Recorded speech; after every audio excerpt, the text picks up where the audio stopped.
안녕하세요. 사랑하는 성도님, 영혼의 샘물 은혜의 자리에 오심을 환영하고 축복합니다. 사랑의 주님이 우리와 함께 하십니다. 우리와 함께 하시는 주님을 찬양합니다. 기도합시다. 주님, 감사합니다. 오늘도 주님의 말씀을 기대하고 또 바라며 주님의 음성 듣기를 원합니다. 주님, 우리의 마음을 열어주시고 너의 길을 열어주셔서 주님의 말씀 분명하게 듣고 깨달을 수 있도록 성령님 함께하여 주시옵소서.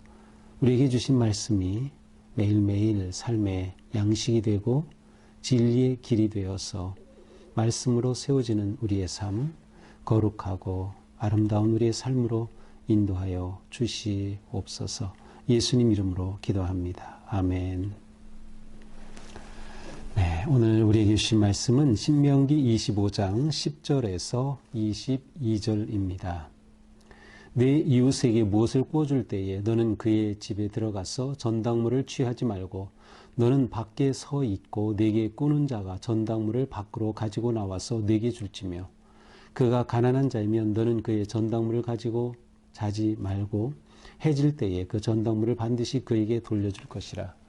그리하면 그가 그 옷을 입고 자며 너를 위하여 축복하리니 그 일이 내 하나님 여호와 앞에서 내 공의로움이 되리라.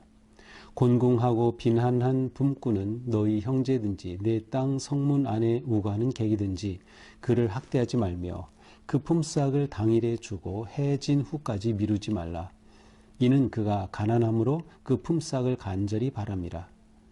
그가 너를 여호와께 호소하지 않게 하라. 그렇지 않으면 그것이 네게 죄가 될 것임이라. 아버지는 그 자식들로 말미암아 죽임을 당하지 않을 것이요 자식들은 그 아버지로 말미암아 죽임을 당하지 않을 것이니 각 사람은 자기 죄로 말미암아 죽임을 당할 것이니라. 너는 객이나 고아의 송사를 억울하게 하지 말며 과부의 옷을 전당 잡지 말라. 너는 애굽에서 종되었던 일과 내 하나님 여호와께서 너를 거기서 속량하신 것을 기억하라. 이러므로 내가 네게 이 일을 행하라 명령하였노라.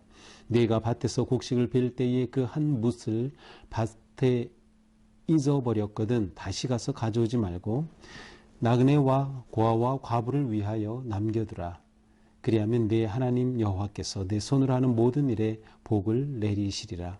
내가 네 감람나무를 떤 후에 그 가지를 다시 살피지 말고 그 남은 것과 객과 고아와 과부를 위하여 남겨두며 네가 네 포도원에 포도를 딴 후에 그 남은 것을 다시 따지 말고 객과 고아와 과부를 위하여 남겨두라. 너는 애굽 땅에서 종되었던 것을 기억하라. 이러므로 내가 네게 이 일을 행하라 명령하노라. 아멘. 자, 계속되는 주님의 말씀입니다.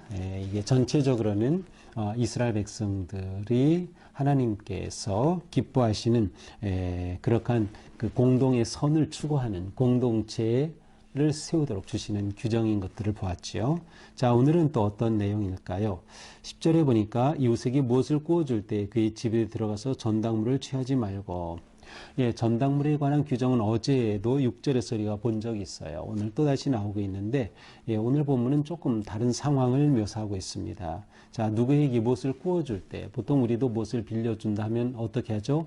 차용 증서를 써주죠. 그것처럼 이 당시에는 무엇을 구워준다면은 그것에 대한 어떤 증거로 무엇인가 저당물을 내가 잡고 이제 구워주는 거죠. 그래서 이제 그 저당물을 취하는데 그의 집에 들어가서 취하지 말라. 이 당시에는 뭐 요즘처럼 금융업이 이렇게 발달된 것이 아니니까 그 사람이 가지고 있는 어떤 물건을 저당물로 보통 잡겠죠. 그래서 그 저당물을 잡으려고 그 사람 집에 들어가지 말라라는 것이에요. 또한 집에 들어가지 않으면 무엇이에요? 들어가서 내 마음대로 비싸 보이는 것, 좋아 보이는 것 내가 저거 저당물로 잡겠어. 이렇게 하게 되잖아요. 그러니까 그렇게 하지 말라는 것이죠. 그냥 너는 밖에 서 있고 11절 내게 꾸는 자가 전당물을 밖으로 가지고 나와 내게 줄 것이며 너에게 꾸는 자가 자기가 전당물로 주고 싶은 그것을 저당 잡도록 그렇게 하도록 하라라고 하는 것이죠. 그가 가난한 자면 너는 그의 전당물을 가지고 자지 말고 해질 때 그 전당물을 반드시 그에게 돌려줄 것이라. 그리하면 그가 그 옷을 입고 자며 너를 위하여 축복하리니 그 일이 내 하나님 여호와 앞에서 내 공의로움이 되리라. 자, 여기서 전당물은 옷의 경우인 것 같아요. 실제로 옷은 우리가 뭐 그렇게 우리 옷 자체는 우리에게 큰 재산은 아니죠. 그러나 이 당시에 옷은 굉장히 중요한 재산이었습니다. 그래서 옷 한 벌이라고 하는 것 자체, 또 제대로 된 옷을 입는다고 하는 것 자체가 굉장히 중요한 재산과 같았기 때문에 전당물을 옷으로 잡을 경우 그것은 해가 지기 전에 그 전당물을 돌려주는 것입니다. 그렇게 하지 않으면 그가 그 밤에 또 올 수가 있어요. 그렇게 되지 않게 하라고 하는 것이죠. 그는 그날 밤 그 옷을 입고 자야 하기 때문에 그에게 반드시 돌려주라. 자, 옷을 전당물로 잡았다면 그냥 그 사람이 내가 이거 꾼 거 갚겠습니다 라고 하는 분명한 마음을 표시한 것으로 받고 그것을 그냥 돌려주어서 하나님 앞에 공의로움이 되게 하라. 이것은 하나님 앞에 의로운 공의로운 그러한 행동이 된다라고 하는 것이죠. 자, 14절은 이제 고용주와 피고용의 그러한 그 피고용자의 관계를 말하는 것이죠. 곤궁하고 비난한 품꾼은 자, 가난한 사람들이 품꾼으로 일하고 있어요. 너희 형제든지 네 땅 성안에 우고하는 객이든지 그를 학대하지 말며 네가 가난한 자들을 고용해서 품꾼으로 쓸 때 그를 학대하지 말라. 여기는 억울하게 하지 말라. 혹은 억압하지 말라라고 하는 의미가 있습니다. 그를 함부로 대하지 말라는 것이에요.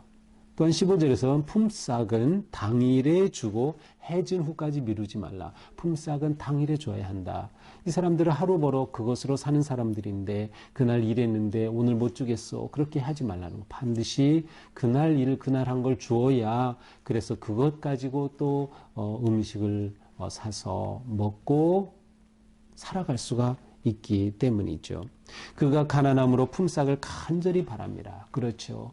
돈이 없는 사람에게 얼마나 간절히 바라는 것입니까? 그가 너를 여호와께 호소하지 않게 하라. 그렇지 않으면 그것이 내게 죄가 될 것입니다. 그가 만약에 네가 그에게 품삯을 주지 않아서 하나님께 호소하면 그것 너에게 죄가 된다. 하나님께서 그것을 죄로 묻겠다고 하는 그러한 말씀이죠.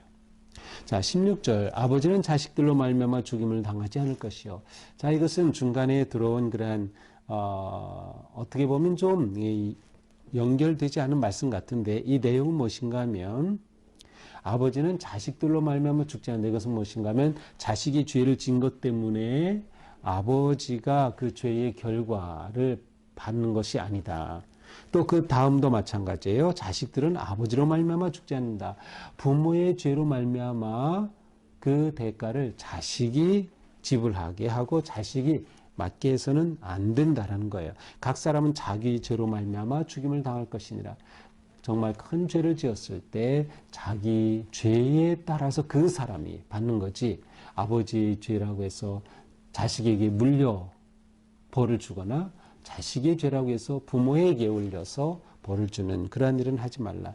이것은 정의로운 사회를 세우기 위한 규정입니다. 그러니까 죄를 지은 그 사람이 그 죄에 대한 대가를 지불해야 하는 것이죠. 그 벌을 그 사람이 받도록 하는 것이죠. 17절 너는 객이나 고아의 송사를 억울하게 하지 말며 과부의 옷을 전당 잡지 말라. 자, 객이나 고아의 송사를 억울하게 하지 말라. 재판할 때에 가난하다고 해서 이 외국인이라고 해서 고아라고 해서 그 재판을 기울게 하면 안 된다. 모든 재판은 공정하게 해야 하며 여기서 또 한 번 나오죠. 과부의 옷을 저당 잡지 말라. 과부는 가장 가난한 그러한 취약계층을 대표하는 거예요. 고아, 과부, 외국인. 이것은 구약성경에서 가장 약한 자들, 가장 취약한 자들, 가장 소외된 자들을 대표하는 사람들이에요. 오늘 뒷부분에도 또 한 번 나오죠. 자, 이들을 억울하게 하면 안 된다. 옷은 전당 잡으면 안 된다. 18절 너는 애굽에서 종되었던 일과 하나님 여호와께서 너를 속량하신 것을 기억하라.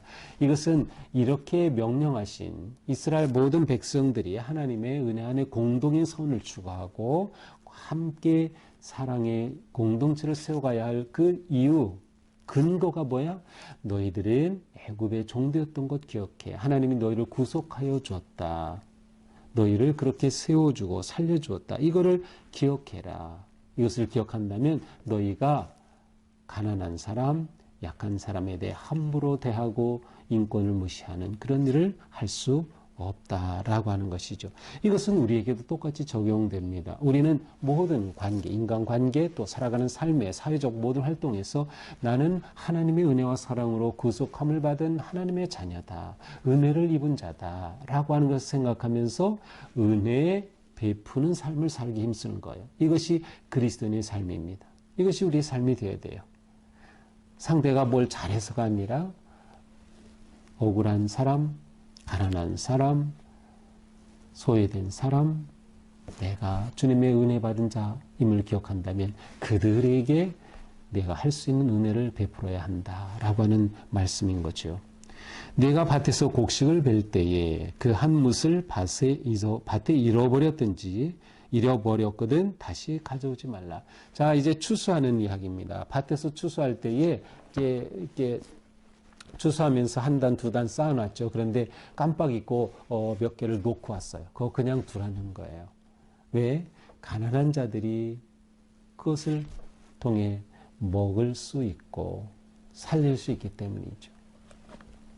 과일 마찬가지예요. 이들에게 농사에 있어서는 꼭 추수만이 아니라 포도, 올리브 같은 것들이 굉장히 중요했죠. 마찬가지예요. 20절에서 감람나무, 올리브나무에서 올리브 열매를 막 다 떨었어요. 그런데 남은 게 있어. 그거 다 따라고 하지 말라. 그냥 주어라. 남겨두어라. 그래서 배고픈 자가 따 먹을 수 있게 하라라고 하는 것이죠. 우리도 옛날에 시골에서 보면 감을 따 먹죠. 그런데 감 다 따지 않았어요. 남겨뒀어요. 물론 그렇게 남겨두면서 까치밥이라고 했어요. 그래서 까치가 와서 먹도록 남겨둔다. 이러한 마음, 베품의 여유, 이게 굉장히 중요한 거. 이 태도가 중요한 것이죠. 또 21절에서는 포도는 마찬가지예요. 포도를 딴 후에 포도 남은 거 그거 다 따라가지 마. 그냥 남겨둬라. 그렇게 할 때 누가 그것으로 도움을 받아요? 객과 고아와 과부가 그것으로 먹을 수 있는 기회를 주는 겁니다.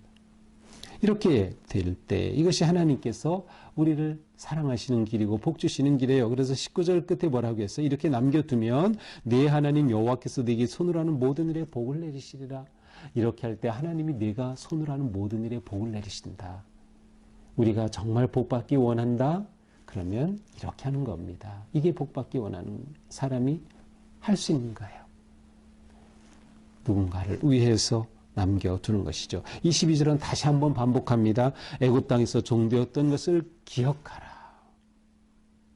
우리가 우리 받은 은혜를 기억하면 우리는 좀 더 너그러워질 수가 있는 것이죠.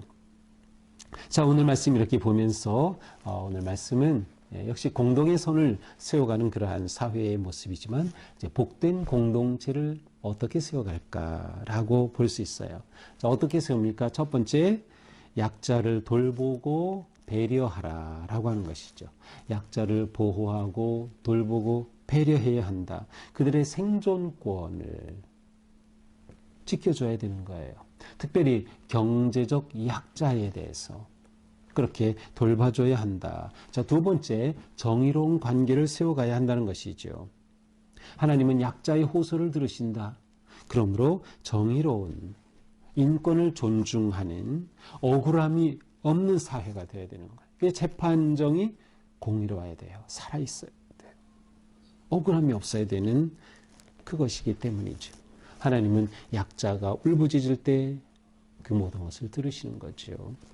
하나님은 우리가 인권을 존중하는 그러한 사회로 복된 공동체 이루기를 원하시는 겁니다. 자, 세 번째로 베푸는 사회가 되는 거죠. 이것은 자비로운 마음을 갖는 것입니다.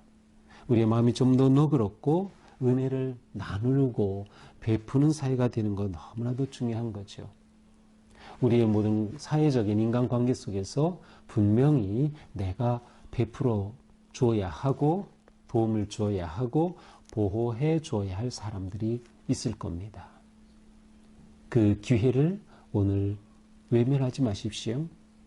오늘 누군가 만날 때 그러한 것을 본다고 하면 하나님이 주신 기회라고 생각하고 내가 할 수 있는 그러한 사랑을 베풀고 배려하고 돌보고 도와주고 보호하는 그런 삶을 살아갈 수 있기를 바랍니다. 우리가 모두 그렇게 살아간다면 언젠가 우리 사회는 정말 이 갈등을 넘어서 하나님께서 기뻐하시는 복된 공동체, 공동의 선이 이루어지는 그러한 은혜로운 날을 보게 될 것입니다. 우리는 이러한 꿈을 꾸면서 믿음의 삶을 살아가는 거죠. 기도하겠습니다. 주님, 오늘 말씀을 통해서 또한 우리에게 어떻게 복된 공동체를 세워갈지 깨우쳐 주시니 감사합니다. 주님, 저의 마음이 좀 더 열리고 생각도 열리고 베풀고 여유롭고 그렇게 하여서 정말 우리가 살아가는 이 사회가 또 우리 교회가 복된 공동체로 세워지며 정의롭고 억울함이 없는 그러한 사회로 세워지도록 저희들을 사용하여 주시옵소서.